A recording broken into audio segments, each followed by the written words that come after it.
Hello guys, karibu tena kwenye YouTube channel yangu, na leo naenda kuwaletea video nyingine. Video yetu ya leo ni naenda kuelekeza mahitaji muhimu ambayo yanahitajika kwenye kutengeneza keki ya chungwa. Makinika nami mwanzo mpaka mwisho wa video hii. Pia usisahau kulike, comment na kusubscribe. Karibuni. Keki ya chungwa ni keki mojawapo ambayo inapendwa sana na inalika sana ulimwenguni. Na hii keki ni rahisi sana, na watu wasichokijua wanafikiri labda utatumia utaratibu mwingine kwenye kupika keki. Niwape siri moja tu, kwenye kupika keki yoyote waga principle inakuwaga ni moja. Sema tofauti inakuwaga tu ni viungo ambavyo unapaswa uweke kwenye hiyo keki fulani. Kwa mfano keki ya chungwa na keki ya nazi ni keki mbili tofauti kwa sababu ni vitu viwili tofauti.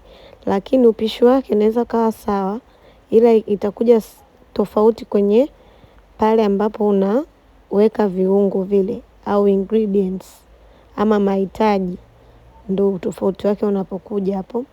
Kwa hiyo makinika nami, na hapa nitaenda kuelezea mahitaji sio kwa mtiririko, yani sio kwamba inaanza hii lazima ianze hii, hapana. Naelezea mahitaji kutokana tu na yanavyohitajika kutajwa, lakini sio kwamba nitakavyoelezea ndio unavyopaswa ufanye kwa kuanza. Nitatengeneza video nyingine ya jinsi ya kutengeneza keki ambavyo kuna mahitaji ambayo yanapaswa yaanze na mahitaji yanayopaswa yamaliziwe mwishoni. Na hata hivyo kwenye hii video nitaelezea mahitaji ambayo yanapaswa kuanza na mahitaji ambayo yanapaswa kuwa mwisho. Kwa hiyo usije ukasema kwamba mbona hujatuambia si nini, nitawaambia, wala hata usijali kuhusu hilo. Kwa hiyo nitaelezea mahitaji, kila hitaji nitakuelezea ili utalifanya mwisho ili utalifanya mwanzoni. Kitu cha kwanza kwenye keki ya chungwa, nimesema kama mara ya kwanza kwamba ni keki kama ya kawaida tu, sema tofauti tunaongeza vikorombwezo tu. Kitu cha kwanza tutaweka juisi ya chungwa, na juisi ya chungwa itawekwa mwishoni kabisa. Sawa, japokuwa nimeelezea huko mwanzoni, lakini juisi ya chungwa tunaiweka mwishoni kabisa. Yaani ushakoroga ule mkorogo wako wa keki wote, ndio tutaweka juisi ya chungwa. Na juisi ya chungwa tunaweka kidogo sana. Yaani sio kwamba unaweka majuisi, yaani ni kidogo, yaani si niseme vifuniko kama vitatu vya vifuniko vile vya maji, vile vya chupa ya maji kama vitatu. Kwa watu weki nyingi kama watu wanavyofikiria.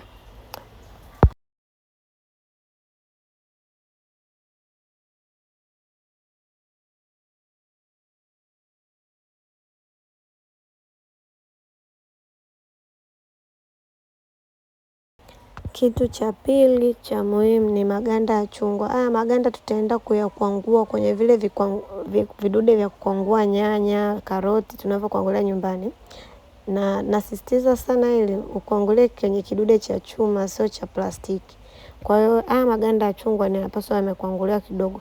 Yaani yaonyeshe, yani sio makubwa ya chungwa, ni dogo sana. Yaani kama tunatengeneza keki ya chungwa, basi juisi unaenda sehemu yenye na keki nyingi na kuangua vitu vidogo kama vitatu vya chupa ya maji. Utakwangua na hakikisha ukwangua lile ganda la juu tu.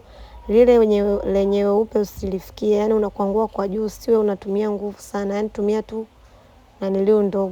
nguvu ndogo, yani usitumie nguvu nyingi kwa sababu ile ganda likitoka ile ganda la juu ile la jeupe la ndani waga linakuwaga sio tamu. Kwa hiyo ndo tunashauri kwamba ukwangue kidogo, na unahitajika umakini sana kwa sababu ile ganda jeupe la ndani halipaswi kukwanguliwa.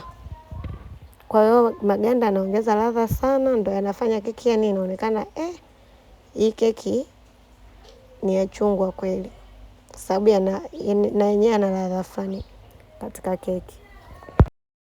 Kitu kingine cha muhimu cha kuzingatia kwenye keki ya chungwa, nishataja hivyo viwili ndo muhimu, juisi na hayo maganda ambayo yamesagwa.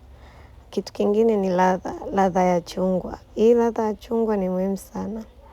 Japokuwa hapo nimekuonyesha ladha nyingine, lakini ladha ya chungwa ni muhimu.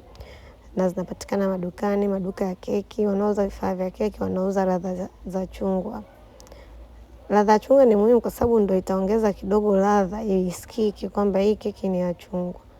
Kwa hiyo tutaweka yale maji, tutaweka maganda, lakini tutahitaji pia na ladha. Na ladha tutaweka nyingi, tunaweka kidogo sana. Yaani kama vitone 3 tu. Kwa hiyo ladha itaongeza ile hii keki ionekane kweli hii keki ni ya chungwa. Yaani hata mtu akiila anajua kabisa hii keki ni ya chungwa. Na kwa kuongezea unaweza kuongeza ladha ya vanilla. Ladha ya vanilla yenyewe inaingia kwenye keki yoyote. Kwa hiyo unaweza kuweka na vanilla kidogo kama unapendelea mambo ya ladha. Lakini hata ukiweka chungwa peke yake inatosha. Kwa hiyo ladha na yenyewe ni kitu cha muhimu sana. Na ladha tunaweka mwishoni pia. Kwa hiyo vitu nilivyovitaja hivi 3 vya mwanzoni tunaviweka mwishoni. Nimetaja tu kwa msisitizo ili mtu ajue hatuweki mwanzoni, tunaweka mwishoni. Kitu kingine ambacho tunapaswa kuzingatia kwenye kutengeneza keki. Sasa hapa tunakuja kwenye vitu ambavyo keki yoyote yani ukitengeneza lazima uviweke. Hiki kitu kingine ni Prestige, na Prestige nishaelezea sana. Ukiangalia video zangu nyingine utaiweza kuiona. Na hapa naona sio mbaya nikaielezea, kwa sababu unaweza kukuta mtazamaji anaangalia ndo video yake hii ndo ya kwanza kuiona. Kwa hiyo Prestige ni kitu cha muhimu sana kuwa nacho kwenye kuoka keki. Hii sio keki ya chungwa, keki yoyote lazima utumie Prestige. Ili keki iwe keki nzuri lazima utatumia Prestige. Kwa hiyo Prestige na yenyewe ni kitu cha muhimu sana kuwa nacho. Kwa hiyo kama unataka kutengeneza keki ya chungwa hakikisha pia una Prestige. Na inategemea sasa unatengeneza kiasi gani, kwa sababu Prestige zinauzwa hata madukani kwa kilo 1. Kwa hiyo sio lazima ununue kindoo, unaweza kununua hata kwa kilo 1 au kilo 2, inategemea wewe matumizi yako.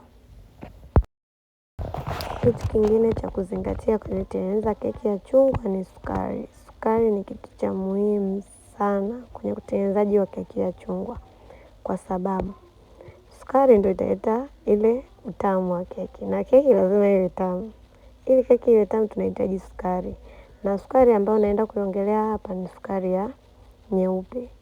Sukari nyeupe japokuwa wengi hawapendi kuitumia, lakini sukari nyeupe ndio sukari pekee ambayo kutengeneza keki yote, keki inakuwa na ladha nzuri, keki inakuwa na muonekano mzuri kwa sababu ya sukari tu. Ukitumia sukari ya brown inafanya keki inakuwa rangi ya brown. Kwa kama ni mtu ambaye upendi keki ya rangi ya brown, na kushauri tumia nyeupe. Na nyeupe ni sukari ambayo imesagika kidogo na ni rahisi kuyeyuka kuliko ya brown. Brown unaweza kukuta yani haijayeyuka vizuri. Yani sukari ya brown kiukweli mimi sishauri mtu aitumie. Kama unataka keki yako iwe nzuri tumia sukari nyeupe. Kwa hiyo sukari na yenyewe ni kitu cha muhimu sana kwenye utengenezaji wa keki ya chungwa. Utaka keki yako iwe na rangi nzuri, basi tumia sukari nyeupe. Kitu kingine cha muhimu katika utengenezaji wa keki ya chungwa ni mayai. Mayai unaweza kutumia mayai ya kienyeji au mayai ya kizungu. Ni wewe tu pendeleo lako. Kama unapenda kienyeji unaweza kutumia kienyeji, kama ya kizungu unaweza kutumia kizungu. Kwa hiyo kwenye mayai sitaongelea sana. Utatumia mayai ambayo wewe mwenyewe unapendelea, ili mradi tu yawe mayai. Kitu kingine ambacho ni muhimu sana kuzingatia wakati wa kutengeneza keki ya chungwa ni unga. Unga lazima uwe wa PPF. Kama unaishi Tanzania, unga ni wa PPF kama unaona hapo kwenye video. Kwa hiyo unga PPF ni mzuri sana kwenye kuoka keki. Yani ukitaka keki yako iwe nzuri, oka na unga PPF. Na kuna wengine wanaweza kauliza kwa nini tutumie unga tu wa ngano wa kawaida. Naombeni msitumie unga wa ngano wa kawaida kwa sababu keki yako haitakuwa nzuri.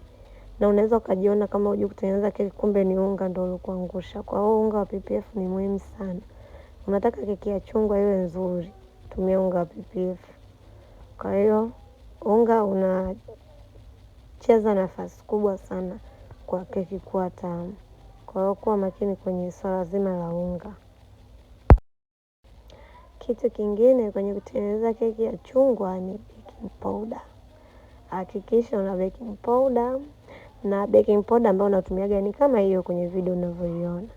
Hii baking powder ni nzuri, yani kusema kweli ni nzuri. Kwa hiyo naomba usinunue baking powder nyingine. Nunua hii, zinapatikana madukani, maduka yote, maduka mengi makubwa, supermarket, Kariakoo, Tandika. Kama unaishi Dar es Salaam, baking powder hii ndo nzuri kusema ukweli.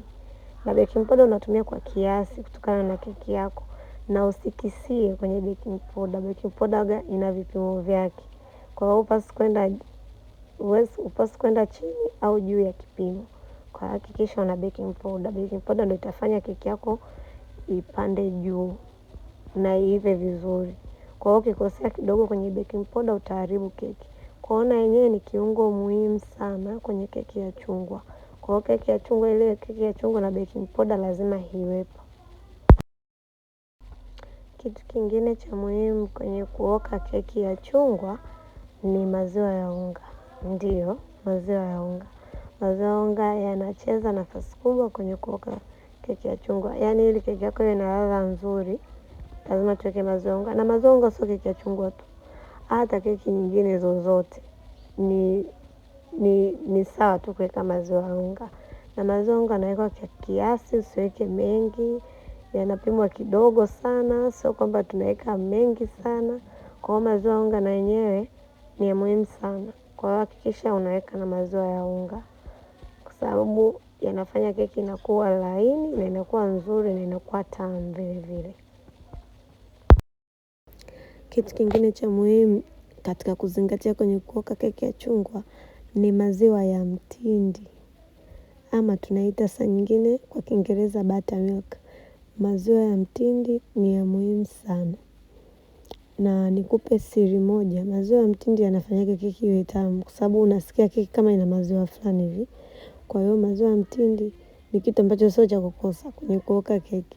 Unataka keki yako ya chungwa, sawa, itasikika ladha ya chungwa na itasikika na ladha ya maziwa. Yaani keki itakuwa ni tamu tamu tamu, sitaki hata kuielezea. Kwa hiyo maziwa ya mtindi ni muhimu sana. Na kama huwezi kuyatengeneza, kama unahisi una maziwa fresh, unachukua maziwa fresh kidogo, alafu unakamulia ndimu au maji ya limao. Unaacha kwa muda kidogo, yatajibadilisha, yatakuwa kama mtindi. Ama unaweza ukachukua maziwa fresh kidogo na yenyewe ukaweka vinegar kama unayo. Kwa mfano hauna ndimu una vinegar, unaweza kuweka vinegar. Kwa hiyo na yenyewe itafanya maziwa yawe ya mtindi. Kwa hiyo kwenye hili swala la maziwa, hatuweki maziwa fresh jamani. Maziwa fresh hayatumiki kabisa kwenye utengenezaji wa keki hiyo. Yaani labda keki ya chocolate ndio tutatumia maziwa fresh, lakini maziwa fresh kwenye hizi keki nyingine tunatumia ya mtindi ama hivyo, ama ya mgando wengine wanaita.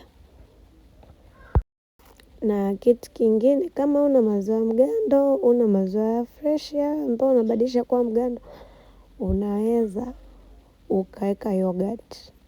Yogurt nadhani wengi mnazifahamu. Yogurt na yenyewe unaweza kaweka vijiko kama viwili vya yogurt na keki yako ikawa nzuri pia. Kwa hiyo kama una maziwa unaweza kaweka yogurt kama una yogurt. Kitu kingine, tunaongeza vikorombwezo kwenye keki. Na hivi vikorombwezo sio lazima sana, lakini vinafanya keki inakuwa tamu. Kwa hiyo utaangalia ni kikorombozo gani wewe ambacho unakipenda au ladha yake unazipenda, unaweza ukaweka kwenye keki ya chungwa. Unaweza ukaweka mapapai ambayo yamekaushwa, ama tunaita tutti frutti. Mara nyingi dukani zinakuwa kama hivi. Mapapai yanakuwa kama hivi. Huwezi jua kama ni mapapai. Mimi mwenyewe mara ya kwanza sikujua kama ni mapapai mpaka nilivyokuja kuambiwa. Kwa haya mapapai na yenyewe ni mazuri ukiweka, yani unaweka mwishoni, ushakoroga mkorogo wote ulioshakoroga wa keki, ndio utaweka mapapai mwishoni, alafu utakoroga, ndio utaweka kwenye oven kama unaweka kwenye oven. Kwa hiyo ni muhimu sana. Lakini sio lazima mapapai. Unaweza ukakosa mapapai ukatumia kitu kingine ambacho unaendelea kuelezea. Kitu kingine ambacho ni cha muhimu, kama umekosa hizo mapapai yaliyokaushwa, unaweza ukatumia zabibu kavu. Zabibu kavu zipo za aina nyingi, na hizo ni moja ya zabibu kavu aina 4. Kuna hizo za brown, kuna hizo za rangi ya gold, kuna hizo nyeusi na nyingine kama zimekawia kidogo. Hizi zote ni zabibu na zote zimekaushwa, zimekuwa kavu. Kwa hiyo na hizi tunaziweka mwishoni. Yaani tunaweka mwishoni kabisa, ushakoroga mkorogo wote ndio unaweka zabibu. Kwa hiyo kama umekosa mapapai ya kukaushwa, unaweza kuweka zabibu. Ni sawa. Na zinaleta ladha nzuri tu. Lakini kama ni mtu ambaye hupendi hivi vitu, unaweza usiweke. Lakini ni vizuri sana ukiweka, kwa sababu inaleta ladha fulani. ambayo inaleta utofauti. Mpaka kufikia hapo tumefikia mwisho wa video hii. Natumaini umejifunza vitu vingi na vizuri, na natumaini utaenda nyumbani kutengeneza keki yako ya chungwa. Na kama una maoni, una maswali, una mapendekezo, unaweza kwa comment hapo chini. Pia usisahau ku like, comment na kusubscribe.